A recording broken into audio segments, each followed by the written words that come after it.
Hey, it's Lee. Welcome to Business Problem Solve today. I am really excited because again, I get to speak to somebody and the person that I'm speaking to, I'm quite fond of. So in fact, actually, rather than me rabbit on, Chris Rainsforth, how are you? Yeah, I'm good, mate. Nice to see you. Excited to be here and having a nice chat with you. Yeah. Well, you've set an expectation. It being a nice chat. Who knows what the chat will be? Whether it will be nice, determined by the listeners' ears. But for those people who don't know who Chris is, who is Chris, and how has he got to sit in that seat today? Well, I'll start where I am now, and then I'll go back to where I came from. All I think right. that's probably a nice way to go, right? So, my name's Chris. I work for a company called the Forum, and we are we're an organisation that helps people get better. That's kind of what we like to frame it as, right? So we help organisations that run any type of customer operation, whether it's a contact centre or back office or retail business, help them understand their requirements and give them learning, development and support to make themselves and their people better. But that's what I do, right? That's my job. Yeah. If we go back to who I am, I'm a father, I'm a husband, I'm a football fan, I'm a boxing fan, as you can probably see from the background behind me. And I'm a working class lad from Leeds. I'm a working class lad from Leeds that's probably gone through 23 lifetimes in his 43 years, or it feels like it over the last kind of 40 odd years. So yeah, how have I got here? By sitting on this seat, taking chances and being lucky, I would say, at certain points in my life. So when you say lucky, what do you mean by lucky? I think sometimes right place, right time. I think lucky in terms of the experiences that I encountered when I was younger allowed me to think differently about how I approach adulthood. So I think having experiences when you're younger that challenge you make you think differently about how you approach life. So when I was very young, I say very young, 15, I ended up homeless. Right. Through all thought, all my fault, right? This is not it's not a hard luck story of a broken home and all that type of stuff. It's not. I was an idiot, right? I was an idiot. I was a 15-year-old idiot, right? And I made choices that were detrimental to myself, and found myself in a pretty bad place, really bad place. And I think that gives you something that you can't experience if you don't experience it, in terms of how have you got to this point in life at such a young age and what can you do to turn that around. And then I was lucky to be in a couple of right places, to see people that could help me, that could get me out of the hole that I was in, and put me back on a path that hopefully I've become successful.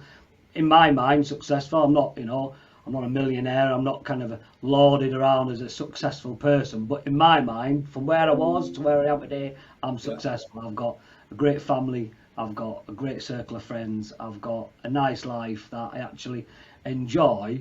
Whereas kind of 20 years ago, I probably hated every bit of myself. Oh wow. Would you change anything about your past? No. And I say that because I'm a great believer, and I said this in my wedding speech randomly, as you've asked that question. I said, one of the things I said in my wedding speech was, I talked a little bit about my background and my history as part of that, and how I got to where I am, and this being the happiest day of my life and all that stuff. And one of the things I said in there was that, do I regret any of the stuff that I did and that I was? And when in the moment, probably yes. Because I think you do have that kind of immediate regret when you do something wrong or bad, or you make a bad decision. When you look back over that accumulation of things that happened a long time ago, if I hadn't have made those decisions, if I hadn't have made those choices, I hadn't done those things that were wrong, I wouldn't be who I am today. So I can't regret what I did, because I've got here because of those things, not in spite of them. Yeah, makes sense. What has your past taught you about you today? it's taught me to, well, it's taught me to be not as much as an idiot as I was. But it did actually teach me a lot around knowing that there is help out there. I think one of the key things for me was finding that you don't have to do everything alone. And that's the place I was in, right? That I had to do everything alone. But it taught me as I got older that I don't need to be the expert at everything. I don't need to know everything. But I do need to know that there's people out there that can help, and there's people out there that will support you, and there's people out there that will cheerlead you, there's people out there that will challenge you, there's people out there that will keep you honest. And I think all my past experiences bring me to that point of going, you're not alone. You know, we talk a lot about mental health and stuff, especially in modern times. And I think just knowing that sometimes is what keeps me right and keeps me knowing that what I'm doing is right. And, you know, I might not make the right decisions all the time, but I know I'm on the right path. Yeah. There's a beautiful parallel between how you have described your life journey and the support there, and then how you introduced who you work for and how you help as well. Do you think is that because you're in the right place for you, and there's a beautiful parallel between your journey and how the forum support, or have I just made connections because you've used No, I don't think you have. So I've always been, so at the point where I felt I was comfortable to offer advice, I've always wanted to help people. So, you know, even if I go back into my 20s, I used to volunteer for kind of local charity groups, YMCAs, used to help, you know, disadvantaged kids in the area, and kind of, you know, show them that there's other pathways in life, and, you know, it's not all about money and grandeur and that. It's just being about a decent person, and, you know, you can make mistakes and you can recover from mistakes. And then as I got through my professional life, we were talking around contact centres, and I've worked in the contact centre industry now since about 1996, 97. And when I got into that, I found it a great environment for learning. You can learn anything, you know, in a contact centre.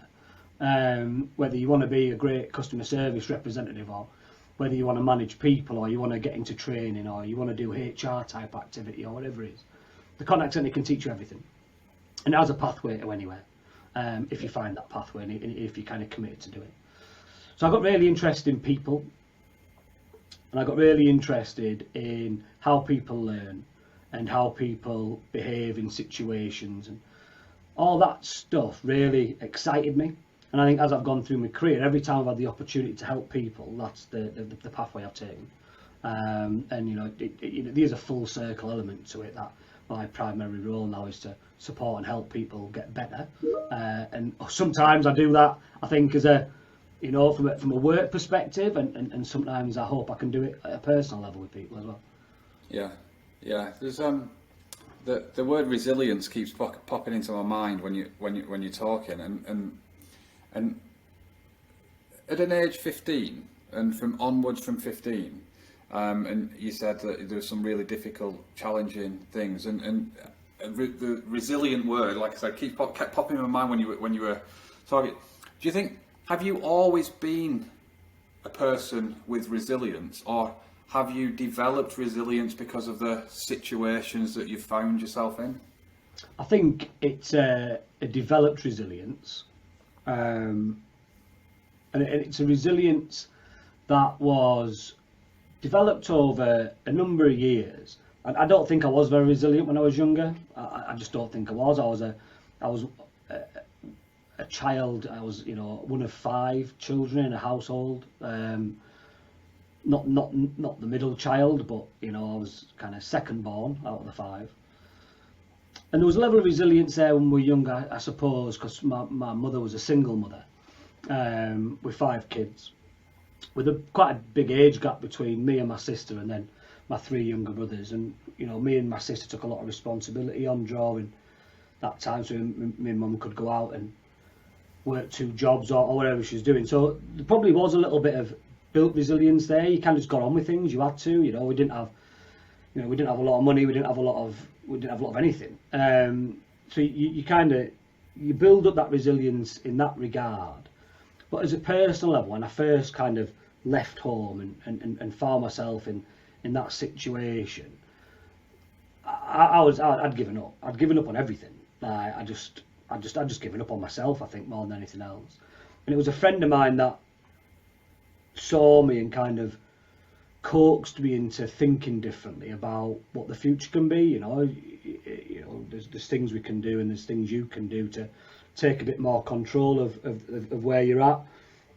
And then once you start understanding that, you can start to be more resilient. I think, you know, anything that happens to me right now, I always find I've had it worse.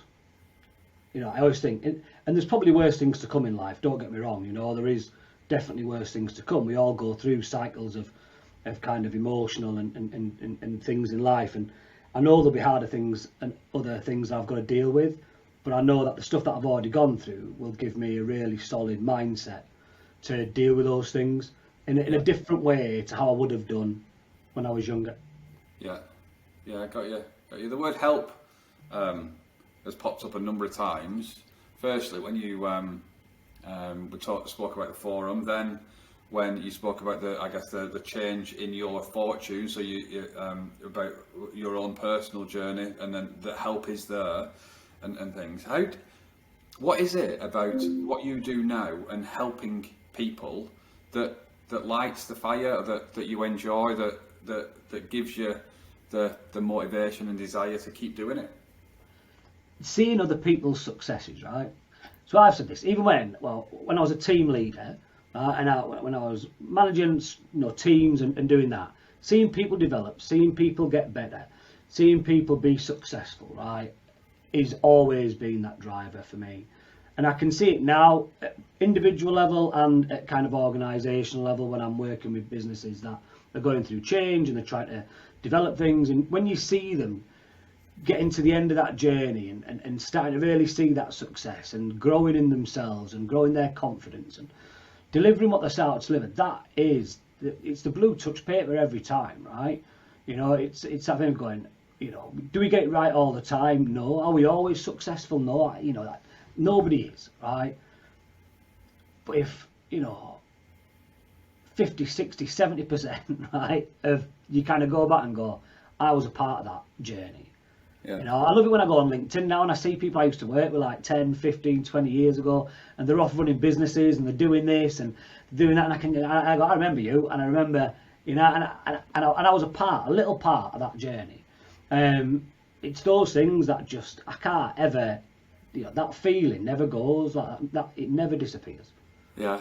No, when you said about seeing people's successes, you smiled as you said that as well, and so that shows that the feeling that it gives you. You've used the word journey a few times when you when you were answering that. Then, are you somebody that enjoys the thrill of the ride, or reaching a particular destination? If you had to choose two of those things, which is it that gives you the greatest?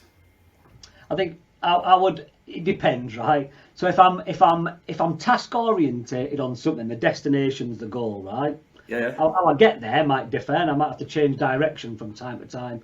But the destination is a destination, right? So you kind of, there's that bit.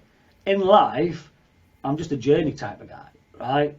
So if I'm just from where I am today, I always set out when I started working, because I had nothing. When you start working, you go, I just want to earn enough money to pay the bills, right? At that point, right? So that was my initial aim. I want to get a roof over my head, because I haven't got a roof over my head at the minute, so I need a roof over my head. So I want to just make enough so I've got a roof over my head and I'm happy. Then it was, I want a roof over my head, but then I want to kind of have a social life. And then family come along and you go, I want to have enough money and enough kind of stuff to be just kind of. So I'm not, people say you're motivated by money when you talk like that, but I'm not motivated. I don't want to be a millionaire. I don't care about the trappings of wealth. What I care about is that I can be comfortable enough to go to the village and have a couple of pints with my mates. Yeah. Make sure my daughter can go to college and university when the time's right, and make sure that we can go on holiday once a year. You know, other than that, I'm happy, mate, right? That's kind of where I am, right? So those kind of things just get me to a point of going, now, I don't care. Like, I've got to a point where I'm happy, right? And that's fine. So whatever happens in the next kind of 20, 30, 40 years, whatever lifespan I've got left, it's going to happen, and I can't wait to see where it goes and what it does. Like, Yeah. set any plans. Yeah, I love that. I love that. Like, I think your journey it is a journey, isn't it? It's like highs and lows, and to get you to this place, and the fact that you can sit there today with a smile on your face, and I am successful in your own eyes. You are happy with what means for you, because a lot of people they'll go on Facebook or they'll post. Or whatever social media platform, like how they want to live, really, not a true reflection of how they are living. But what you're saying there is like you are completely. Are you content? Mate, I couldn't be happier, right? Honestly, in the sense that it's one of those, like, good days and bad days, right? Yeah. As everybody will have, right? But I'm not content yet, right? I'm doing a job I love. I've got a family that I love, which, you know, in today's world's a miracle, right? you know, but so I've got a family I love. I've got a good group of friends. I don't need anything else. I'm one of them that I'm a simple man. I think I'm a simple man because of where I came from. So a lot of people look at it and go, they strive for things. So I always think there's a disconnect sometimes. So people that start up here, and for people that are listening, I'm kind of putting my hand above my head, right? So people that start high want to go higher. Yeah. Right? But my starting point was so low down that actually getting to here, whereas some other people's starting point, is a massive achievement. Yeah. And I'm happy to get there. I've exceeded everything that I thought I would ever achieve. Yeah. Amazing. So I never thought I'd achieve anything. Yeah. Yeah. How would you? Do you know what I mean? Yeah, no, I do. If you had to, in fact, let's do this. So, how old's your daughter? She's nearly 15. So, and that's the symmetry, right? That I look at her and think, in, like, 6 months' time, that's when I wasn't living at home anymore. It's awful. Wow. All right. Okay. So, what 3 words do you think your daughter would use to describe you? I honestly think she would say that I am caring, generous, and it's not really a word, but I would imagine she would say I'm a role model. Right, okay. Perfect. Love that. How would you describe yourself in 3 words? An idiot, but in the nicest possible way, right? I am loyal to a fault. I'm one of those people, Lee, that, I'm loyal to a fault unless that loyalty is tested. That's it, right? But I'm loyal, right? And I'm committed. Yeah. Yeah, you've been committed to the call centre or contact centre or customer operations for quite a while, haven't you? Like you said, just the last 20 years or something. What is it that's kept you in the same or similar industry for so long? I just don't think there's one like it. I really don't think there's one like it. I think it's such a unique environment in the sense that if you want, I spoke to it before, if you want to learn, you can learn anything. Right? And I've seen people go from call centre agent to running their own training companies, to running their own HR practices, to CEOs of big companies, right? And they've started taking phone calls. That's where their grounding was. Yeah. It's such a for me, even in late 90s, early 2000s, it was such a diverse industry. So it didn't matter, there was no issue against any type of race or sexuality or religion or whatever. Everybody was everybody's friend in this kind of sweatbox of an environment back then, that everyone got on. Yeah. We all had the same challenges, we all had the same kind of issues, we all had the same thing. And you develop friendships that I've never developed anywhere else, like nowhere else.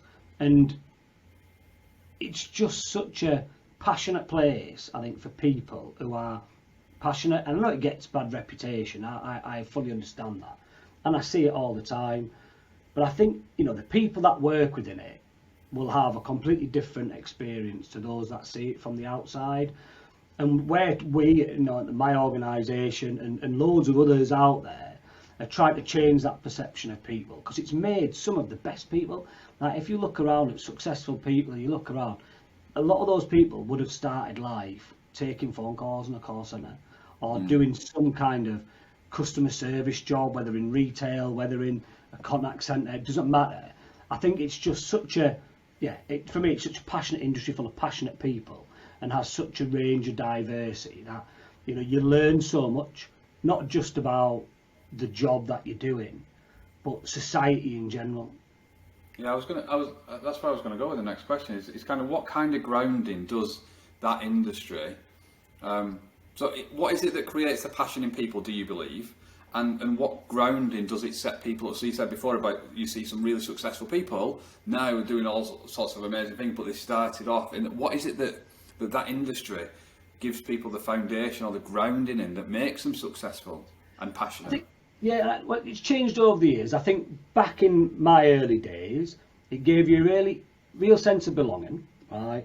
And it gave you a real sense of, because you work so closely with people on shift rotation, so you'd sit, I was working over, 5, 6, 7 days a week, kind of 8, 9 hours a day with the same people, week in, week out, right? And you learn really quickly to learn about different people, learn about different behaviours, learn about different attitudes, learn about all these things that if you couldn't learn about that stuff, you wouldn't exist. It's such an inclusive environment that if you couldn't get on board with that inclusivity, then you'd be out the door, because people wouldn't take it, because you sat so closely together and you know everybody's life, everyone's problems, the struggles they're having at home, the kind of challenges they're having mentally or professionally or whatever it is. It becomes such a close-knitted environment that you have to learn to be inclusive. And I think that's the basis of successful people, that when you understand different types of people and you understand different beliefs and you understand, when you understand that, moving forward in a professional life becomes a lot easier. If you've got a closed mindset and a closed belief system, then you'll struggle to progress. You might fake it for a bit, but sustaining it, you'll never get there. And I think that's what sets it apart from other industries, but how it develops people's mindsets. Yeah, love it. When you say mindset, because you've used that word a couple of times as well, is, I guess, what do you mean by mindset? So again, I use it quite frequently, I've said there, and I think there's two. There's your own personal mindsets. This is your belief system. I talk a lot about, when I work with developing people, around their limiting beliefs. So what stops you believing you can be successful at, or what stops you believing that's not going to work? What's your limiting belief that does that, and how can I change your mindset to do that? And we talk about fixed and growth and all that kind of learning kind of stuff that sits around there. Then you've got for me, the kind of the mindset that is the closed or open mindset to your own thoughts and feelings. So you've got a learning mindset over here, and then you've got a kind of behavioural mindset here, which is around how closed off are you to what's going on around you, and how negative are you internally compared to how can you put a positive spin onto the things that you're being challenged by, and how can you develop that mindset to go, okay, so that's not working out for me right now, but I can identify why it's not doing these things, and I can make a choice at this point of going, I let it consume me and I fail, or I embrace it, learn from it, and change my mindset to go again. Yeah, amazing.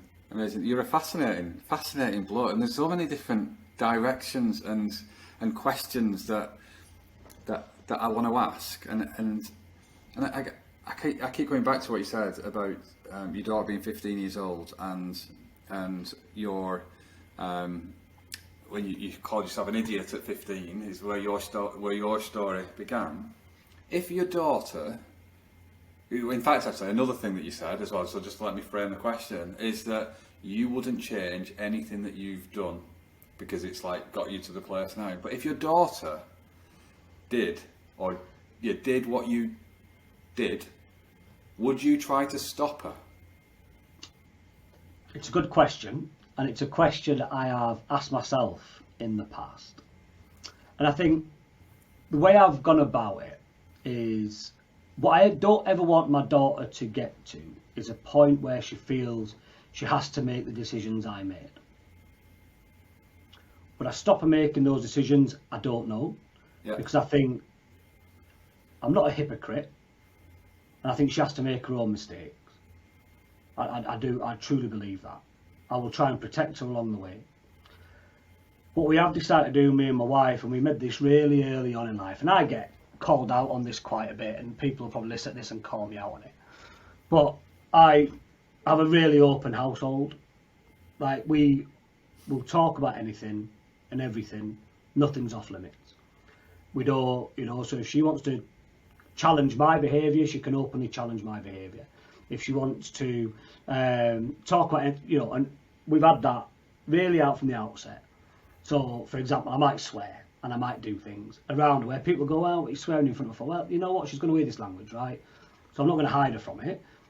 I'll kind of do it. So we are very open. We don't hide anything. We don't do stuff. And I hope that she's got that now. She can come and talk to us about anything. But we've kind of cultivated that environment in the house for as long as she's been born. It has not been a decision while she's got older to say, like, let's start kind of behaving differently or changing the react. I am who I am, and I won't hide who I am to try and protect my daughter. She will see me warts and all as much as everybody else sees me warts and all. But what I hope I've done is create an environment that she grows up in, that knows that if she is having anything that's trouble or thoughts or worries, that she can come and open up to either me or my wife. And we always say, when we know that she's taken a turn or she's feeling a bit down, I'll just say, and I did it the other week, she'd gone up to her room and she wasn't talking, she'd come from school, and I was like, my wife was like, something wrong with her. I said, it's all right. And I just wrote on a piece of paper and I shoved it under a bedroom door, and I went, I can't help you if I don't know what's wrong. That's all I put. I went, I can't help you if I don't know what's wrong. And about 20 minutes later, she came down, sat down with us, and told us all those woes. So it's just, what I've tried to do is just open up enough to say, if she gets to a point where she makes those decisions, then she knows she can come and talk to us about it. And try, paths of least resistance and all that type of stuff. It's just trying to just create an environment that works for us all.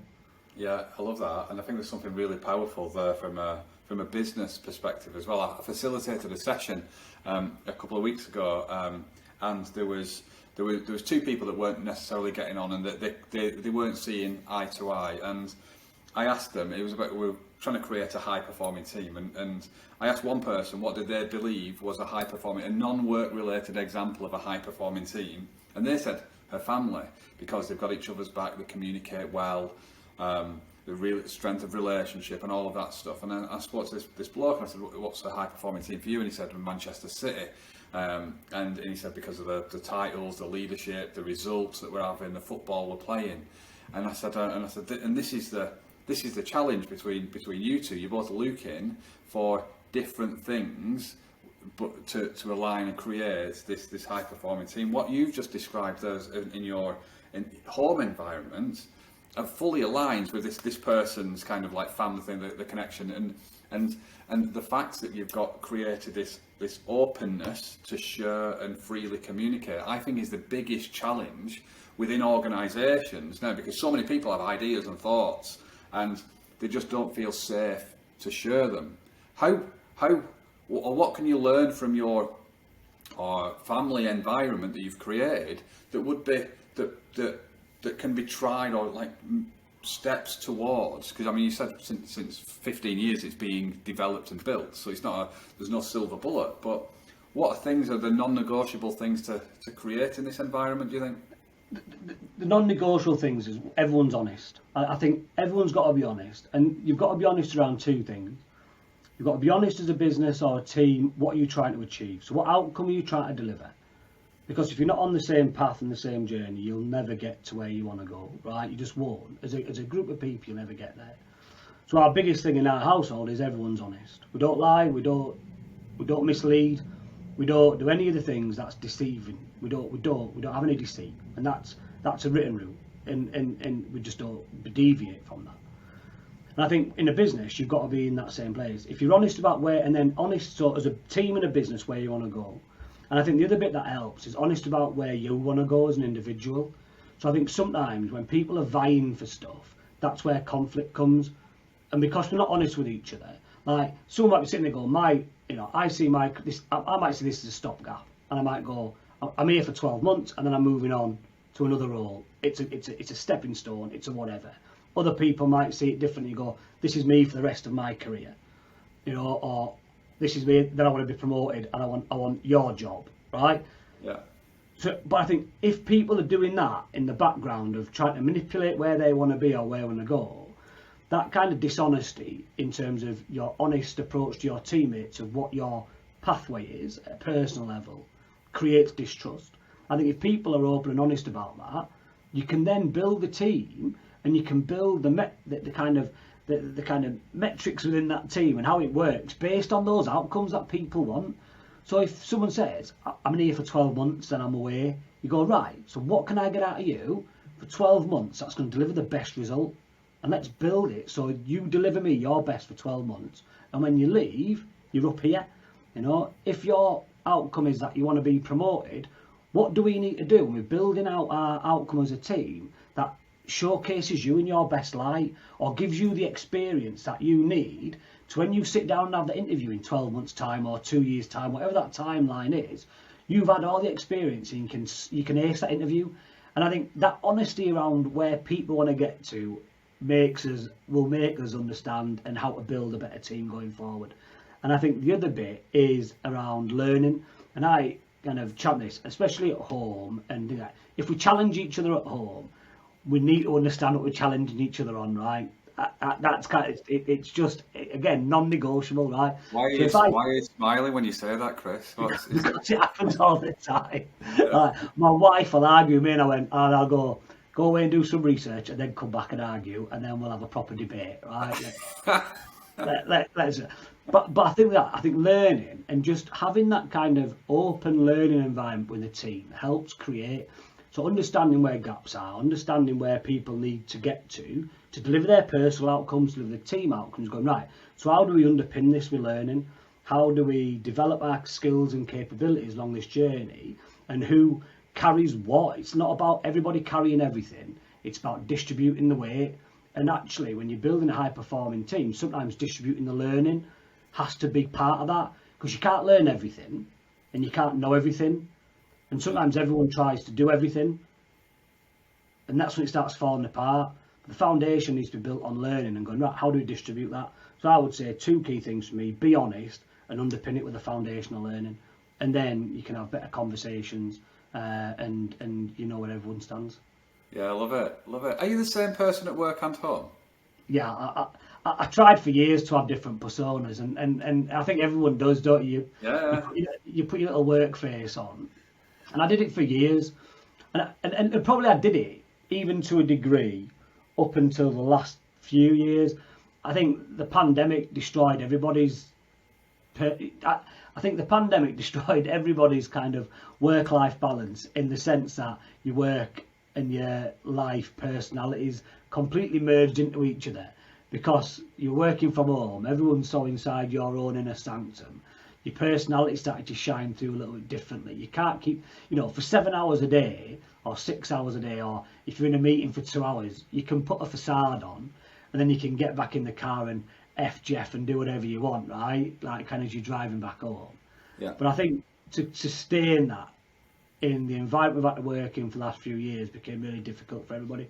I started turning that corner years ago, but I think it's too hard work. I think I am who I am, and if, like I said, before I even went live, I went, people are like me or the war, and that's fine. I'm happy with that.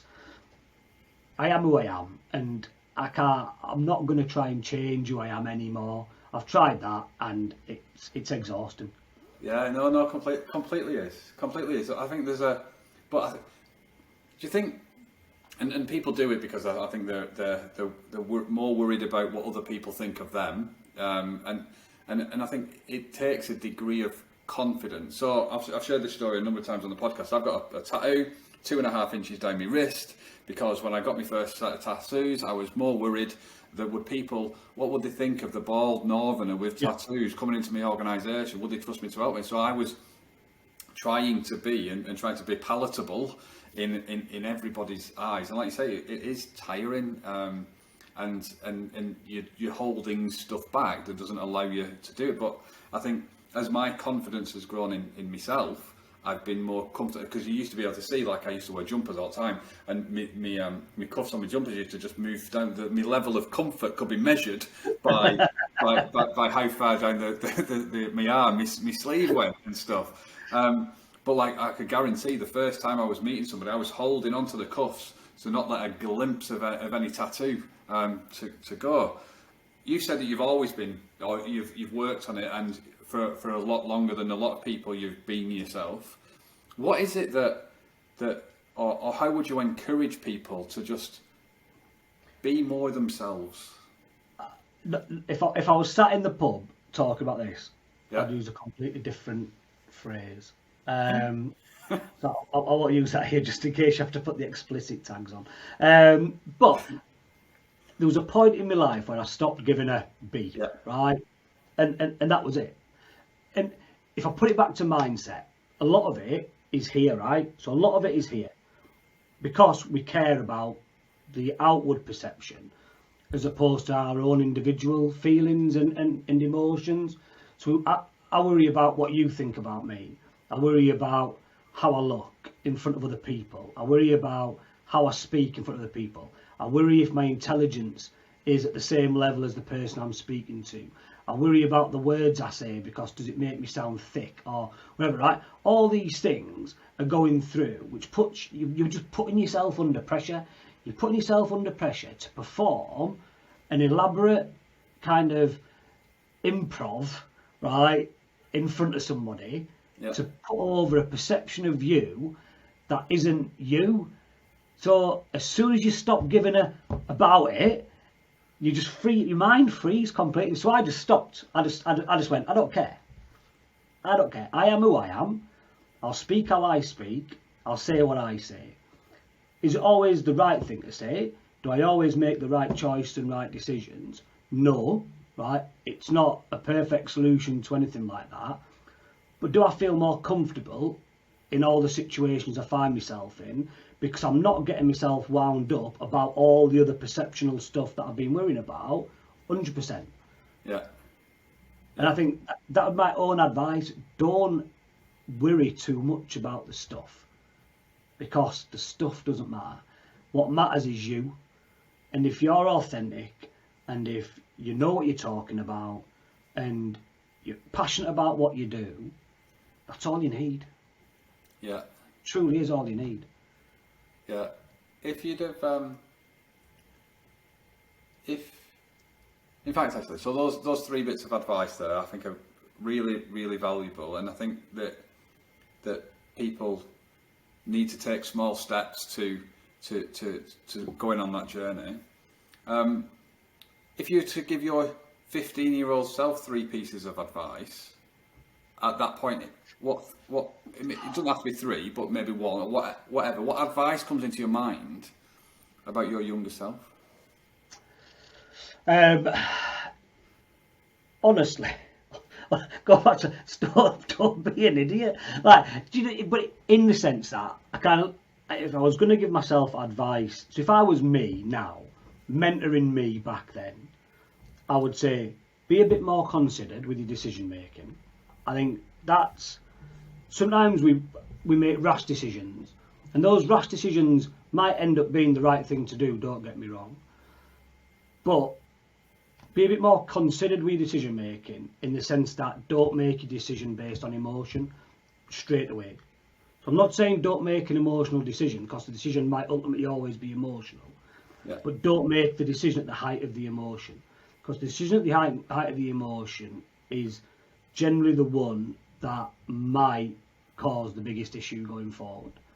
And I think, so be considered in your decision making, be true to yourself, don't try and be something you're not, don't try and be somebody you're not, I had a place, I didn't like that place, so I tried to take myself out of that place, but it was a false perception of who I should be as opposed to who I could be. Yeah. This has been a fascinating conversation. I can't remember a time when I've spoken to somebody and it might appear quite like we're talking about a number of years ago, and then we're talking about contact centres, then we're talking about business, and then but I think in my mind there's like just this beautiful parallel journey of personal success and or personal help and support and business help and support, and right at the crossroads of that is Mr. Chris Rainsforth, and with the lived journey and experience to be able to support people on either side of those tracks. And I don't know whether, but then that's what I've got from this conversation so far is that but who do you help best, either as Chris Rainsforth or as the forum or the forum? I think they're one and the same, right? In the sense that I am me, and with, you know, like I said, I don't put on the airs and graces anymore. I just don't have it in me to do that. So they are one and the same. I think as an organisation, we try to help businesses, but fundamentally, what makes those businesses successful is the people that's within them. The business isn't successful. The people that are in the business are the successful ones that make the business successful. So if I can give some of those individuals that allows them to think differently, to move forward at a different pace, to challenge their thinking, to challenge the organisation's thinking, to create outcomes that are going to be beneficial, then that's brilliant. And then on the flip side of that, if I can sit down with mates and I can do the same for them, that's fine. So for me, it's one and the same. Yeah, love it. And you've used the word success and happiness a couple of times during the conversation as well to describe your current situation and stuff. If we were chatting and I hope we are, in 12 months' time, maybe not the exact day and the exact time and stuff, but I really hope we are. What would you like to be different from today? Personally, nothing. So I think from a personal perspective, I just want to be where I am. Right? I'm happy where I am, and you know, if things are exactly the same as they are this time next year, where everyone's happy, but you know, it's going to be a challenging year. You know, my daughter will turn 15, life will change again. You know, boys might start appearing, all that type of stuff. That was the first time you not smiled. I know. Right. So I know it's going to be a different type of year because everyone's growing older and stuff like that. But if you know, from a personal perspective, if I'm still here, still doing this, still got a roof over my head, still, I'm happy with that. That's kind of where I'm at. I think from a work perspective and a business perspective, if in 12 months' time, if I can sit down and go, you know what, we've continued to help people, we've continued to see people develop themselves, we've continued to see people be successful in their roles, then that's been a successful year for me. You know, and you know, I think when people stop wanting to develop and learn, that's when the days become darker. Yeah. No, fascinating. I thoroughly enjoyed this conversation, and I'm just two more really quick questions because I'm conscious that you've got people to help and people to support and stuff, and you've got a busy week ahead. Question number one: what is Chris Rainsforth having for his tea this evening? And do you say tea for evening meal? I work on the principle, right? It's just 5 meals a day. Oh, okay. Right. Ready? Yeah. I'm trying to count them in my head. I've got to 4 so far. I go, what are the 5? There's breakfast. There's brunch. Oh yeah. There's dinner. There's tea. There's supper. Oh yeah. Right. Yeah. Well, I always work on this principle. When you're at school, I always ask this because I live in Newcastle, but I'm from Leeds, right? Yeah. And they call lunch dinner. No, they call dinner lunch, right? Yeah. I don't, right? It's dinner tea, right? That's what it is. And I always say to them, what did you call the ladies that were walking around the playground when you were at school? And they go, dinner nannies. I went, there you go, you've answered your own question. Yeah. Yeah, great argument. Yeah. So what are you having for your tea? So tonight we use HelloFresh, so we're having something from HelloFresh. I think it's a cottage pie, a spicy Mexican cottage pie with potato wedges and a side salad, I think, is what's on the menu tonight. Oh wow, are you a man that eats the salad, or is that just for decoration? I like a bit of salad. Do you? No, that's good. Yeah. It's important balance. I mean, this whole conversation's been about balance, hasn't it? Perfect. And then the final question, Mr. Rainsforth, is if people want to know more about you, which I'm sure they will, where would they go? What would they do? What would they find? Find me on LinkedIn. I'm all over it. I try to post. I'm not as prolific as you.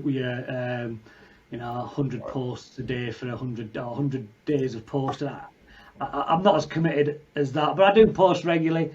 They can find me on LinkedIn, and then all the links to everything else that I do are all on LinkedIn. Perfect. So go find me there. Perfect. I think just on the prolific posting, I think it just shows who's got more time on the hands. I think that's all it shows. It's just a measure of that, isn't it? You're obviously helping far more people and businesses. Honestly, I just want to say, Chris, thank you so much for the opportunity to chat, to get to know a little bit more about you again. And like I said, I really, really, really do hope that we continue to talk on a both recorded and non-recorded basis, because I think you've got a lot of value, and I want to continue to learn and share stuff with you. So no, thank you very much, and good luck with everything you've got going on. Absolute pleasure. Thank you, Lee.